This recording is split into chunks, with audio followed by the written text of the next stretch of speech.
इसके साथ हम बना रहे बड़े मज़ेदार से यहाँ पर बंद गोभी के और प्याज के पकोड़े। इतने बिल्कुल भी आपने ना डालना। अच्छा, अब हमने क्या करना है, पहले हम एक बॉल लेते हैं। ऑयल मैंने रख दिया यहाँ गरम करने के लिए। ये देख लीजिएगा, ये इसके अंदर जाएगा बेसन। बेसन के साथ इसमें जाएगा चावल का आटा 2 टेबलस्पून। इसके बाद इसके अंदर हम डालेंगे यहाँ पर ज़ीरा, साथ में आपने अजवाइन, इसके बाद लाल मिर्च पाउडर, साथ में आपने इसमें डालनी है यहाँ पर नमक। ठीक है, नमक के साथ यहाँ कसूरी मेथी, ठीक है, और ये अजवाइन है। इसके बाद लहसुन की जवों को मैं चॉप कर लेती हूँ। अच्छा, अभी आपने इसमें पानी नहीं डालना। अगर आप पानी डाल देंगे तो वो पतला हो जाता है। आपको पता है ना, वेजिटेबल जो होती है वो छोड़ती हैं पानी। तो अब इसको बड़े आराम के साथ मिक्स करेंगे। ठीक है, फिर हस्बे ज़रूरत इसमें जाएगा पानी। तो ये चीज़ें हम यहाँ पर रखते हैं। ठीक है, जब तक लहसुन को मैं चॉप कर लेती हूँ और ये फिर इसमें डालेंगे। फिर आपने इसको मिक्स करना है, हाथ से मिक्स करेंगे तो ज़्यादा अच्छा है। उसके बाद आपने इसके पकोड़े बनाने, और पकोड़े बनाने के लिए भी आपने हाथ का इस्तेमाल करना है, आपने चम्मच का इस्तेमाल नहीं करना।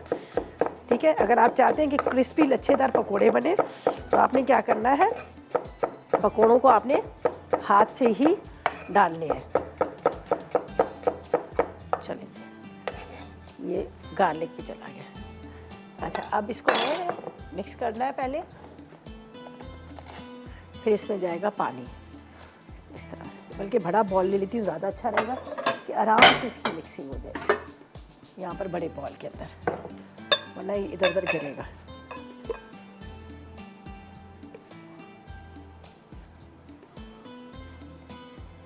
सही है।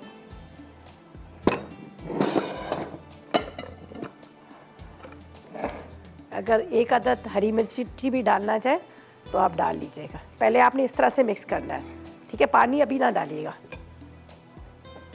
बेसन, चावल का आटा, अजवाइन, लहसुन, गोभी, इसके साथ इसके अंदर मैंने डाल दिए थे प्याज, और साथ में आपने देखा मैंने कुटी हुई मिर्चें, अजवाइन, ज़ीरा।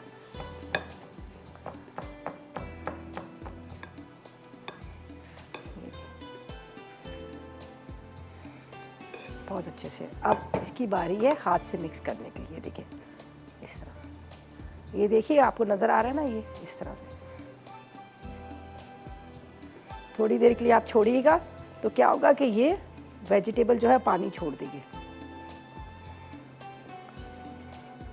चलिए, ये आपको नज़र आ रहे हैं इसके लच्छे। बस इसको मिक्स करना है। थोड़ी देर इसको छोड़ते हैं।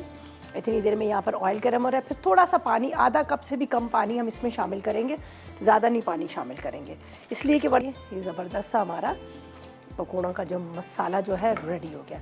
और ये जो हमारे पकोड़े बनेंगे, लच्छे वाले पकोड़े बनेंगे। ठीक है, ये देखिए इस तरह से।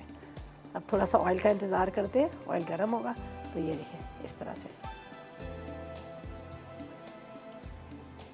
ये आपने हाथ से डाला। ठीक है।